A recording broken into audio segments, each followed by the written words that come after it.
Welcome back to My Block Jags. I am Denero Scurry. And week two, Jacksonville Jaguars, we just lost to Denver Broncos 23-13. And I have no idea what we got going on. Trevor, I can't put a lot on his plate because he's a rookie.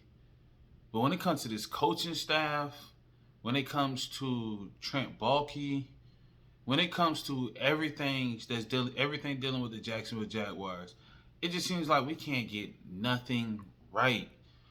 And after the game, I listened to the radio, and the only question I had in my mind was, whose fault is it? Like, if we honestly just sit back and think, whose fault is it? Bro, we go out there, first drive, down the field, we score a touchdown. Everything looked great. It looked like everything that we complained about the last week. These boys went out there, they tried to fix. Offensive line blocked well. Trevor was making passes. They were catching the ball. First quarter, everything looked good. We scored. Next thing you know, the play calling starting to get a little iffy. We wasn't really making plays. This is in the first half now. Wasn't really making plays. Denver goes, they score. They score, I think, 10 points in the first half. So it was 7-10. And it just seemed like our defense slowly wasn't making plays. It was like slowly everything started happening from the first quarter to the fourth. Slowly, you start seeing it. We come out of halftime. The Denver goes down. I didn't even double back on try to take notes or watch the game to try to figure out how things was going because man we just played so bad. Second half, Denver comes out. They're rolling down the field. Teddy Bridgewater looks good, and again, the defense can't stop nothing. Defense can't do shit. You got Cortland Sutton. I think that's how you say his name, Cortland Sutton. He's just catching the ball deep, bombing on us. No matter who they had on him, if it was Shaq Griffin, if it was what's dog named Claypool, no matter who was guarding him, he was just catching on him, and Teddy was putting the ball right on the money. And it's just so strange, though. It's like, again, whose fault is it? Is it Urban Meyer's fault? Is it Trent Baalke's fault? I can't say it's Shad Khan's fault because we blame Shad Khan for everything that happened from when he bought the team to last year. Because that's when he finally made a move to say, hey, you know what I'm saying, I'm gonna be more present. I'm gonna be more about the team. I'm gonna, you know what I'm saying, be more, you know what I'm saying, hands on. So he fired everybody. He fired all the whole coaching staff, everybody. The only person kept was Trent Baalke, and he was whatever he was under Dave Caldwell. I can't remember. So I can't put the blame on Shad Khan. So who do I put the blame on? Offensive line. They were actually blocking well the first half. They was blocking me for the whole game. For the most part, the game they blocked pretty good. But when we have offensive line issues, the same 5 offensive linemen from last year, they come back this year. When the play calling looks so bad, when the play calling looks so bad, when the play calling is as horrible as it is, whose fault is it? Whose fault is it, man? Like, the plays that they call are so bad. And I'm talking about, we've been out-coached. Today, we was out-coached from offense, defense, special teams. We were just out-coached all the way around. The two-point conversion play was horrible. And it's just like, bro, again, whose fault is it? Is it Urban's fault? Urban, he hired all these basically rookie coaches. He's a rookie coach. All these coaches that were college coaches, now they're on his staff as he's an NFL head coach. Is it his fault? Is it Trent Baalke's fault for not drafting the right guys? Like we drafted a running back in the first round that we didn't need. He ended up getting hurt. I mean, granted, that's nobody's fault. He gets hurt, he's out for the season. But we drafted a running back with the second first round pick that we didn't need when we need offensive line help.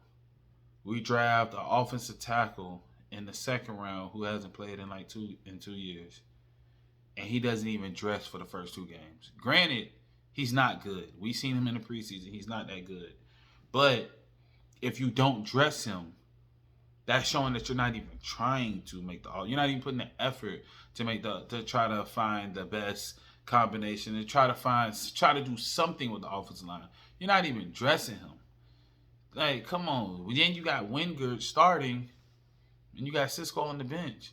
Cisco balled out in preseason. Every time he got on the field, he made plays. But you got Wingard starting. You got Cisco on the bench. Then you throw Cisco in the fourth quarter or late in the game. Like, the question I keep asking myself is, whose fault is it, man? We on a 17-game losing streak. 17-game losing streak. Bro, we haven't won a game in over a year. And it's like, we got a whole new coaching staff, new quarterback. Whose fault is it? It just blows my mind being a Jaguar fan how year after year we have to go through this. We have to sit through this. And there's no light at the end of the tunnel. Like, literally, I was looking at my time hop on Facebook, looking at all my past posts from years behind. Literally, I was complaining about the Jaguars 4 years ago on Facebook. Literally was complaining about the Jaguars 4 years ago on Facebook. It's the same shit. And it's just like, I don't get it, man. I don't get it, bro. And it's so frustrating. It's so frustrating. So frustrating. We have a talented quarterback in Trevor Lawrence, and for whatever reason, everything around him cannot be right to where he can blossom and his talent can be shown. It's so frustrating, bro. It's so frustrating. Oh my God, it's so frustrating. James Robinson, I think he touched. I don't even know. I didn't even look up the stats, bro. I'm so frustrated about this team. James Robinson, he touched the ball a lot more, and he looked good. He looked good this game. You know what I'm saying? But he touched the ball more than he did last week. But in my opinion, he didn't touch the ball enough. We have no identity on the offense. We don't know if we want to be a pass offense. We don't know if we want to be a run offense. Our offense line is better they're better blocking the run. So you would think that we would run more. But it's like I have no idea. Like, if our offensive line is better run blocking, you would think common sense, hey, let's run more. But for whatever reason, we choose to run less and have Trevor throw more when Trevor, whatever the issue with Trevor is, his timing is off. His timing is off. It's so many times he stares down the receiver and he doesn't throw the ball in the break. So he waits 1-2 and then he throws it, and now I fuck the receiver so long that the defender knows exactly where you're going with the ball, and they're able to defend it. So his timing is way off with the receivers, and then the receivers aren't catching the ball. Chenault, he dropped 2 passes. He jumped up in the air like some crazy jump, dropped the ball, dropped another ball later on in the game. And then come to find out he's hurt. He got a hurt shoulder. He went out. Somebody with his MRI hurt shoulder, some shit like that. Bro, what is Chenault good at? Somebody in the comments, please tell me, what is Chenault good at? Bro, they hyped us up saying that he was a running back at the receiver position, comparing him to Golden Tate, was saying all this shit. He was a weapon, gadget guy. We can come out the backfield, run the ball. He can catch the ball. I haven't seen him go deep.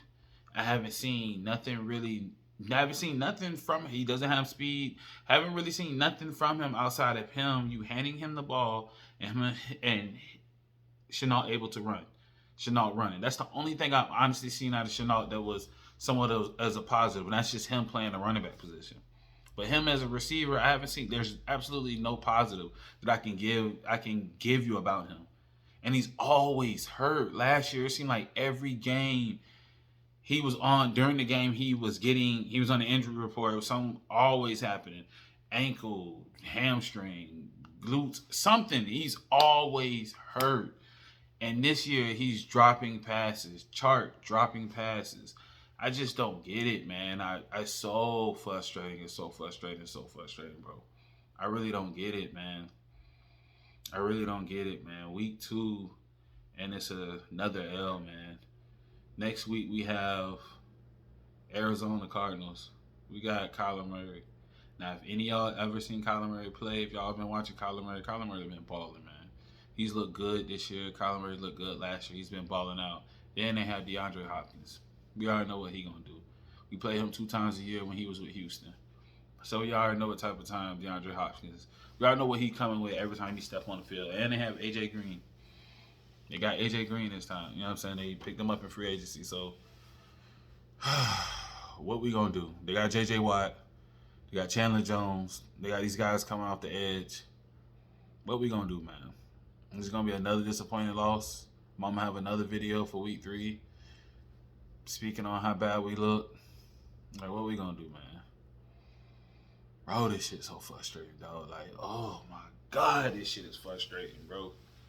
I promise you, this shit is frustrating. But being a fan of a team, being loyal, this is the type of shit you go through, man. Detroit, Cleveland, these teams know exactly what we going through.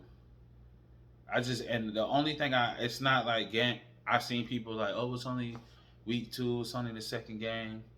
What did you expect? Blah, blah, blah. The only thing I didn't expect us to win a lot of games, but the one thing I did expect was for us to be competitive. That was the only thing if we lose games by 6 points, but we played competitive through the whole game, but it was just 1 or 2 plays, you know what I'm saying, that made a big difference. I would take that every week. Every week I would take a competitive game where it was just a few plays that made the big difference than for us to go out there and look as bad as we just did, bro. For real, for real. It's so frustrating, man. And again, the question I'm gonna ask, whose fault is it? Because in my opinion, you can't blame Shad Khan no more. You can't blame Dave Caldwell. You can't blame Doug Marrone. You can't blame Tom Coughlin. So whose fault is it, man? You guys let me know in the comments whose fault you think it is. What should we do? Is there anything we can do to make a change, man? Just let me know in the comments what you guys think, man. But that's that for this one.